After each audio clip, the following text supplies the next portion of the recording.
আসসালামু আলাইকুম। আমি আয়তঘন আর ঘনক চ্যাপ্টার অর্থাৎ অধ্যায় নম্বর 4 যেটা ক্লাস 5 থেকে 6 নম্বর অবশ্যই মাস্ট আসবে। একটা 4 মার্কের প্রশ্ন, একটা 2 মার্কের, অথবা একটা 1 মার্কের দিতে পারে, অথবা শুধু একটা 4 মার্কের, অথবা একটা 2 মার্কের, একটা 1 মার্কের। 3 মিনিমাম 4 মার্ক বা 3 মার্ক আসবে এখান থেকে একটা, এবং সেগুলো কমন পাবে। তো আমি পার্ট 2 এ শেষ করেছিলাম 20 দাগ পর্যন্ত। বাকিগুলো দরকার নেই, আমি 24 তারিখ থেকে শুরু করব, 24 এর 1 থেকে। আর যে কোনো সমস্যার অঙ্কের অবশ্যই আমাকে জানাবে 24 এর 1 এর এক একটা। দেখো কি বলছে, একটি সমকোণী চৌপালাকৃতি অর্থাৎ সমকোণী চৌপাল মানে হচ্ছে আয়তঘনক, আমি আগে বলেছি। তো সমকোণী চৌপালাকৃতি বাক্সের ভিতরের আয়তন বলে দিয়েছে 440 ঘন সেমি। ওই ভিতরের ভূমিতলের ক্ষেত্রফল 88 বর্গ সেমি হলে বাক্সের উচ্চতা কত? ধরি বাক্সের উচ্চতা h, ধরি বাক্সের উচ্চতা, বাক্সটির উচ্চতা h একক, অর্থাৎ শর্তানুসারে। তাহলে কি আমরা জানি বাক্সের ভূমিতলের ক্ষেত্রফল ইনটু উচ্চতা ইকুয়াল টু আয়তঘনকের আয়তন। তো শর্তানুসারে 88 ইনটু h ইকুয়াল টু বলেছে 440, বা h ইকুয়াল টু 440 বাই 88, দুই দিয়ে কাটলে 10 আর এখানে 2, অর্থাৎ কেটে ফেলতে তো 5। অতএব বাক্সের উচ্চতা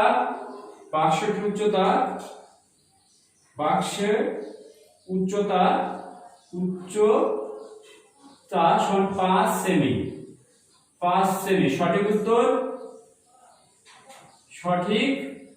উত্তর বি দাগেরটা। সঠিক উত্তর কোনটা? বি। এরপর দুয়েরটা দেখো, দেখে নাও ভালো করে একবার। দুয়েরটা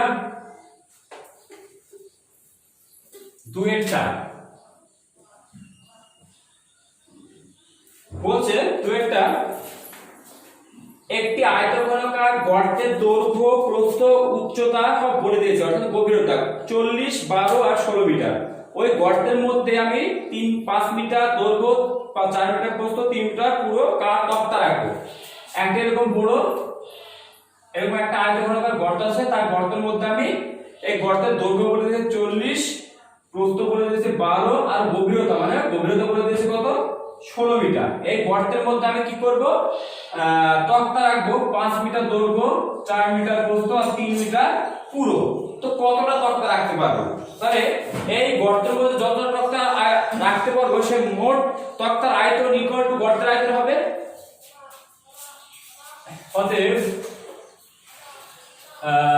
একটা অঙ্ক যদিও, অতএব পুরো তক্তা রাখা যাবে। অতএব মোট তক্তা রাখা যাবে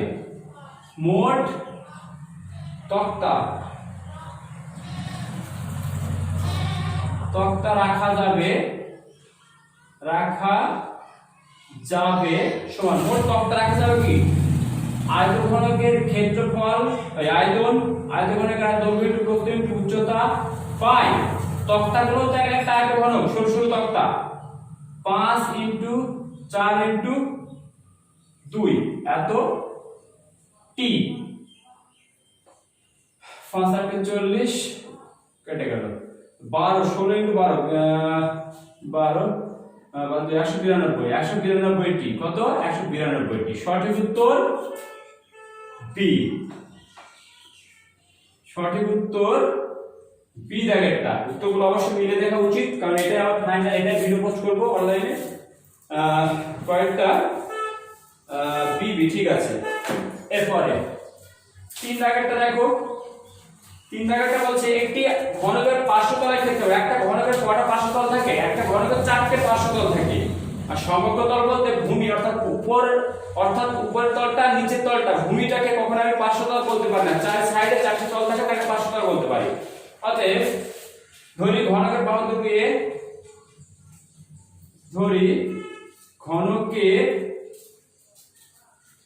বাহুর দৈর্ঘ্য a একক, বাস। অতএব শর্তে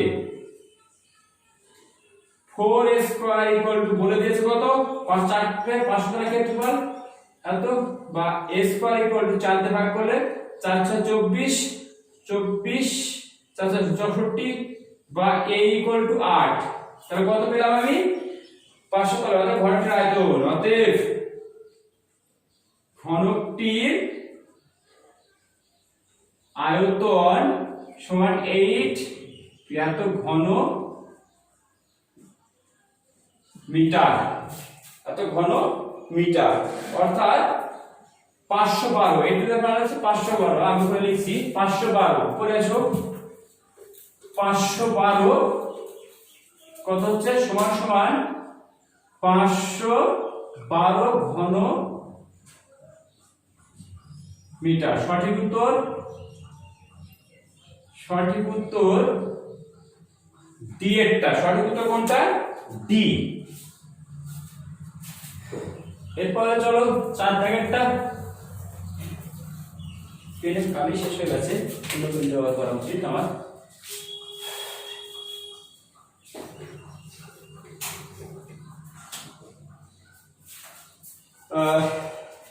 চার দাগেরটা কি বলছে দেখো, বলছে দুটি ঘনকের আয়তনের অনুপাত বলে দিয়েছে 1:27।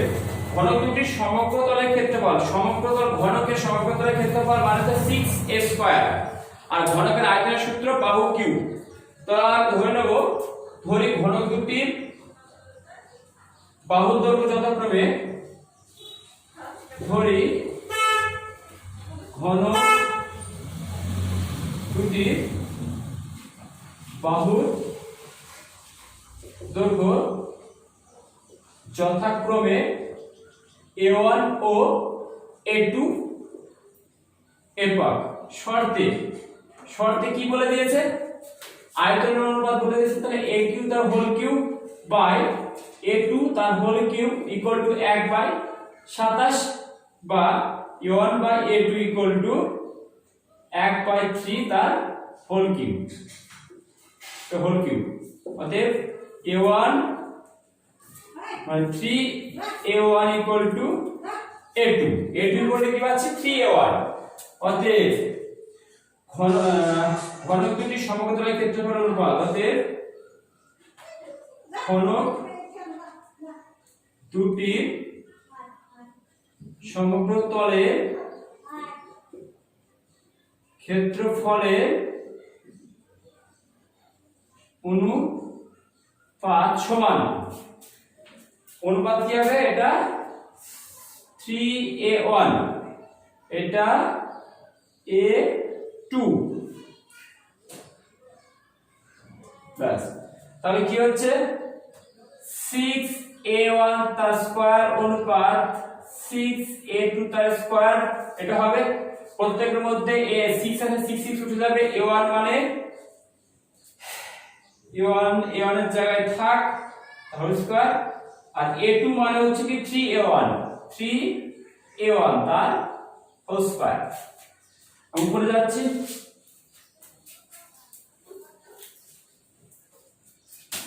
কি পাবো? a1 তার হোল কিউব অনুপাত 3 3 9 a1 তার হোল স্কয়ার, আর a1 তার হোল স্কয়ার, অর্থাৎ প্রত্যেকের মধ্যে a1 তার হোল স্কয়ার উঠে যাবে, তার হচ্ছে 1:9। তাই সঠিক উত্তর, সঠিক উত্তর সি এরটা। সঠিক উত্তর হবে সি দ্বারা। এবার 5 দাগের অঙ্কটা দেখো। 5 দাগ কি বলছে? 5 দাগটা বলছে যে একটি ঘনকের সমগ্র তলের ক্ষেত্রফল s বর্গ একক এবং ঘনকের কর্ণের দৈর্ঘ্য d একক হলে s ও d এর মধ্যে সম্পর্ক লেখো। ধরি ঘনকের বাহু দৈর্ঘ্য a একক, ধরি ঘনকের বাহুর দৈর্ঘ্য সমান a একক। কত? a একক। অতএব তাহলে কি বলেছে? s মানে হচ্ছে সমগ্র তলের ক্ষেত্রফল, s equal to 6a square. আর একটা বলেছে কর্ণের দৈর্ঘ্য d ইকুয়াল টু √3a, এটা তাহলে এটা স্কয়ার, অতএব d square equal to 3a square. a square আর a স্কয়ার ইকুয়াল হবে, অতএব অতএব s/6 equal to d square by 3 বা s/2 equal to d square। এবার কোন আকারটা রেখেছে সেটা দেখে আমাকে করতে হবে। অতএব d square equal to s/2। অতএব সঠিক উত্তর d। সঠিক উত্তর ডি দাগেরটা। অর্থাৎ এমসিকিউ প্রশ্ন সব শেষ করলাম। এবার যাব আমি নিচে সত্য মিথ্যা।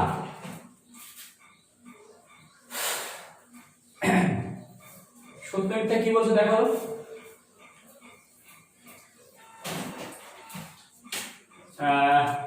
20 বি এর একটা সত্য মিথ্যা। এক নম্বর প্রশ্ন বলছে একটি ঘনকের প্রতিটি ধারের দৈর্ঘ্য দ্বিগুণ করলে, অর্থাৎ ধার বলতে বাহু সংখ্যাকে বোঝাচ্ছে, বাহুর দৈর্ঘ্য দ্বিগুণ করলে ঘনটির আয়তন কত হবে, মানে ঘনটির আয়তন প্রথম ঘনকের। তাহলে কি প্রথম ঘনক মূল ঘনক ধরি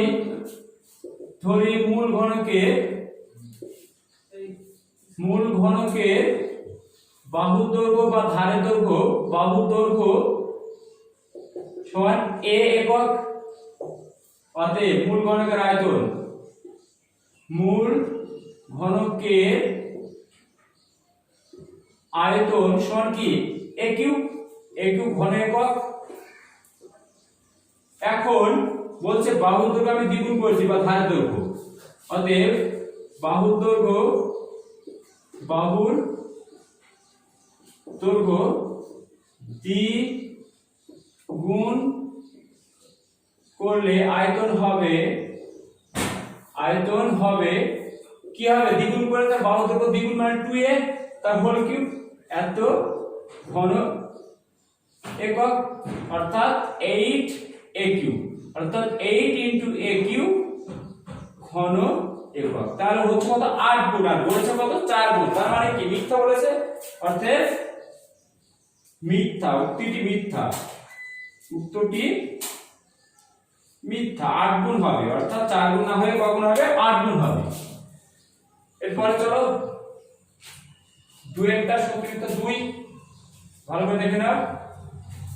দুইটা কি বলছে, বর্ষার সময় 2 হেক্টর জমিতে বৃষ্টিপাত 5 সেমি উচ্চতা হলে বৃষ্টির জলের আয়তন হবে 1000 ঘনমিটার। ঘনমিটার নিয়ে যেতে হবে আমাকে। আর বলেছে 1 হেক্টর সমান 100 আর 1 আর সমান আমরা জানি আবার 100 বর্গ মিটার। তো দেখো দুইটা সত্য মিথ্যা 2 বিভাগে। অতএব 2 হেক্টর সমান 2 হেক্টর সমান তাহলে 1 হেক্টর সমান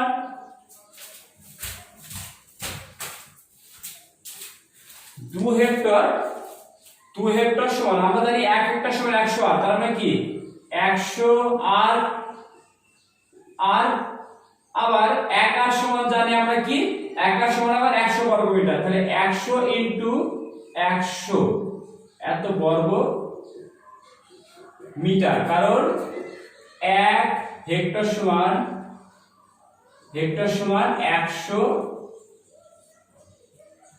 আর 1 আর সমান 100 বর্গ মিটার, এটা বলে দিয়েছি। অতএব এখন বৃষ্টির জলের আয়তন, বৃষ্টির জলের আয়তন সমান, এটা হচ্ছে ভূমিতলের ক্ষেত্রফল বর্গ মিটার, তার দৈর্ঘ্য ইনটু প্রস্থ, তাহলে 4টে 0 ইনটু 5 কিসে আছে 5 সেমিতে আছে উচ্চতা, দৈর্ঘ্য ইনটু প্রস্থ পেয়ে গেছি। উচ্চতা কত বলেছে, উচ্চতা বলেছে 5 সেমি। সেমিকে মিটারে নিয়ে যাব, তাহলে 5 সেমিকে মিটার নিয়ে গেলে 5/100, একটা দুটো 5 দুগুণে 10, 1000 এত ঘনমিটার। এত ঘনমিটার। তাহলে উত্তরটি সত্য। 1000 বলেছে, সত্য, উত্তরটি সত্য। সত্য মিথ্যা শেষ হলো। এবার শূন্যস্থানে যাব আমি। শূন্যস্থান বি সি দাগে দেখো এখানে 20 সি এর শূন্যস্থানগুলো 20 সি এর শূন্যস্থান। 1 নম্বর শূন্যস্থান বলছে একটি সমকোণী চৌকোণের কর্ণের সংখ্যা কয়টি? সে সমকোণী চৌকোণ হোক বা ঘন সমকোণী চৌকোণ যেটা সেটাই আয়তঘনক, আর ঘনক অর্থাৎ ঘনকে যতটা কর্ণের সংখ্যা থাকে সমকোণী চৌকোণ বা আয়তঘনকে সে একই কর্ণের সংখ্যা থাকে, অর্থাৎ কর্ণের সংখ্যা 4টি।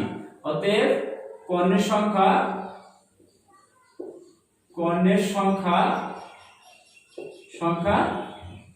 4টি। উত্তর হবে 4টি শূন্যস্থানে। 2 নম্বর বলছে একটি ঘনকের একটি তলের কর্ণের দৈর্ঘ্য কত? অতএব ঘনকের কর্ণের দৈর্ঘ্য ঘনকের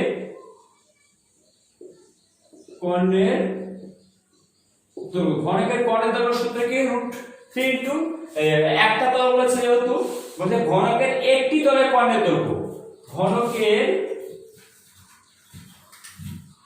একটি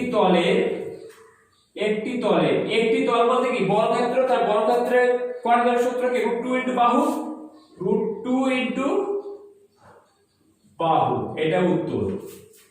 3 নম্বর শূন্যস্থান বলছে একটি সমকোণী চৌকোণের দৈর্ঘ্য প্রস্থ উচ্চতা সমান হলো ওই ঘনবস্তুর বিশেষ নাম কি? ঘনক।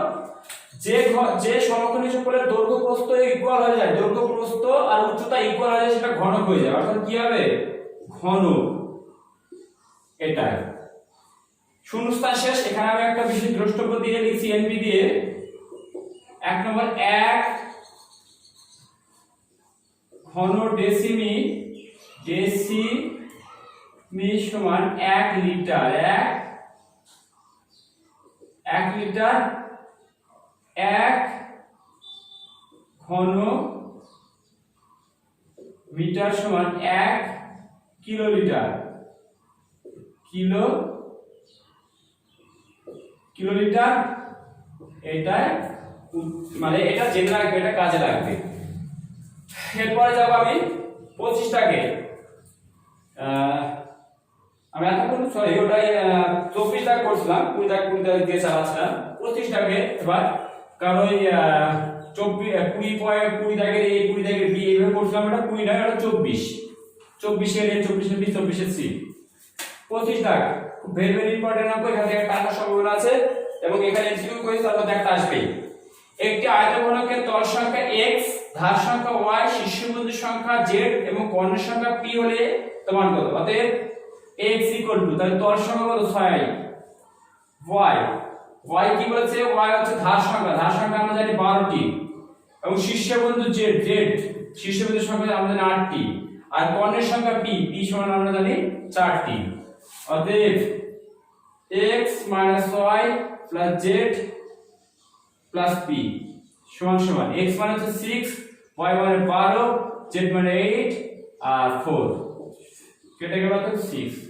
অতএব এত এর মান, অতএব x y z p এত এর মান 6। এটা গেল 25 এর 1 এটা। 25 এর 2 যাব এবার। 25 এর 2 কি বলছে? দুটি আয়তঘনকের মাত্রাগুলির দৈর্ঘ্য যথাক্রমে 464 একক এবং অপরটির 8 দৈর্ঘ্য প্রস্থ 2x-1 এবং উচ্চতা 2 একক যদি দুটি আয়তঘনকের ঘনফল সমান হয় এই যে মান কত? সোজা এক লাইন অঙ্ক। তাহলে দুটি ঘনকের শর্তে দুটি ঘনকের কি আয়তন সমান? তাহলে 8 into 2x-1 into 2 equal to, তাহলে এটা হচ্ছে দ্বিতীয় ঘনক, আর 4 into 6 into 4 হলো। দেখো 4 4 16 আর 2 16 অর্থাৎ বা 2h - 1 equal to 6 বা h equal to 6 plus 1 by 2 বা h equal to 7 by 2 বা 3.5 অর্থাৎ 3 h এর মান কত? অর্থাৎ h এর মান সমান 3.5। উত্তরটা এখন মিলে দেখা যাক কয়েকটা 3.5 এসে মান 3.5 এটাই। এরপরে 3 দাগ চলো মুছে দেব, 3 এর লক্ষ্য করো, এটা 2 দাগেরটা গেল, 2 এরটা গেল, এটা এবার 3 দাগ। 3 দাগে কি বলছে, একটি ঘনকের প্রতিটি ধারের দৈর্ঘ্য 50% বৃদ্ধি করলে ঘনকটির সমগ্রের ক্ষেত্রফল শতকরা কত বৃদ্ধি পাবে? এক লাইন রাখো।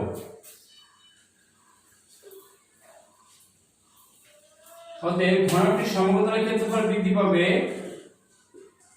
ঘনকটির সমগ্র তলের ক্ষেত্রফল বৃদ্ধি পাবে সমান সমান কি, তাহলে 50% বৃদ্ধি করছে, তাহলে 50 প্লাস 50 প্লাস 50 ইনটু 50 বাই 100, এটা হচ্ছে সূত্র। a plus a into a square by 100 সূত্র হচ্ছে এটা। তাহলে 50 50 যোগ করলে 100 প্লাস 25 এত পার্সেন্ট সমান সমান 125%। সঠিক উত্তর দেখা যাক কয়েকটা, 125, ঠিক আছে, শতকরা এত বৃদ্ধি পাবে।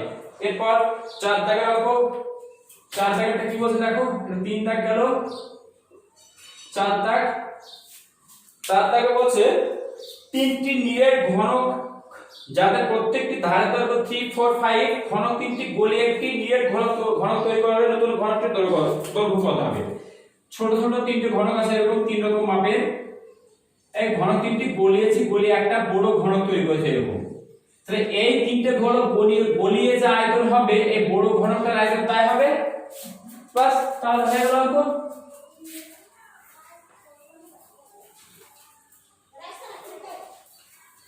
ধরি নতুন ঘনকটির ধারের দৈর্ঘ্য, ধরি নতুন ঘনকটির ধারের দৈর্ঘ্য সমান a ভাগ শর্ত অনুসারে। তাহলে নতুন ঘনকের আয়তন a কিউ ইকুয়াল টু প্রথম 3q plus 4q plus 5q, a Q equal to 27 plus 64 plus 125, 9 + 6 থেকে 116 হবে অবশ্যই a কিউ, বা a ইকুয়াল টু 6। অতএব নতুন ঘনকটির বাহু দৈর্ঘ্য, নতুন ঘনকটির ধারের দৈর্ঘ্য, ধারের বা একই দৈর্ঘ্য, ধার বা বাহু, ধারের দৈর্ঘ্য সমান 6, এখানে একক আছে সেমি, 6 সেমি, 6 সেমি গেল 4 দাগ। এবং চ্যাপ্টার লাস্ট অঙ্ক 5 দাগ, 5 দাগ অঙ্কটা করব, 25 এর 5 কি বলছে দেখো, আমি পড়ছি। একটি ঘরের দুটি সংলগ্ন দেওয়ালের দৈর্ঘ্য যথাক্রমে 12 মিটার ও 8 মিটার, মানে দৈর্ঘ্য প্রস্থ করে দিয়েছে। ঘরটির উচ্চতা 4 মিটার হলে ঘরটির মেঝের ক্ষেত্রফল, সেই মেঝের ক্ষেত্রফলের সূত্র কি, দৈর্ঘ্য ইনটু প্রস্থ, কারণ মেঝেটা তো একটা আয়তক্ষেত্র। 5 দাগেরটা দেখো, কারণ এখানে আমার ঘরের উচ্চতা কোনো প্রয়োজন নেই, অতএব মেঝের ক্ষেত্রফল, অতএব মেঝের ক্ষেত্রফল সমান 12 ইনটু 8, এত বর্গ মিটার, এত বর্গ মিটার, 8 বর্গ 96 বর্গ মিটার, এটা উত্তর। তো এখানে শেষ। এটাই আমার হচ্ছে কি ফোন নম্বর, এটাই আমার হোয়াটসঅ্যাপ নম্বর, এটাই আমার হচ্ছে ইনস্টাগ্রাম, এই নাম্বার ইনস্টাগ্রাম আছে, এই নাম্বার ফোন হোয়াটসঅ্যাপ আছে, এই নম্বরে ফোনে পাবে, এবং ফেসবুকে গিয়ে ম্যাথ উইজডম লার্নিং বললে আমার পোস্টগুলো পাবে, অথবা ইউটিউবে গিয়ে ম্যাথ উইজডম লার্নিং বললে আমার পোস্টগুলো পাবে, সার্চ করলেই পাবে। তো যারা আমার ভিডিওগুলো দেখছে তারা অবশ্যই কমেন্ট লাইক শেয়ার করবে এবং কেমন হচ্ছে সেটা বলবে, আর যারা প্রথম ভিউয়ার্স হচ্ছে তারা অবশ্যই সাবস্ক্রাইব করবে, এটা তোমাদের কাছে আবেদন। এই বলে আমি এখানে শেষ করছি। আর তোমাদের সব চ্যাপ্টার বা সব সিলেবাসই শেষ। যেটা বাকি আছে একটু ওয়েট,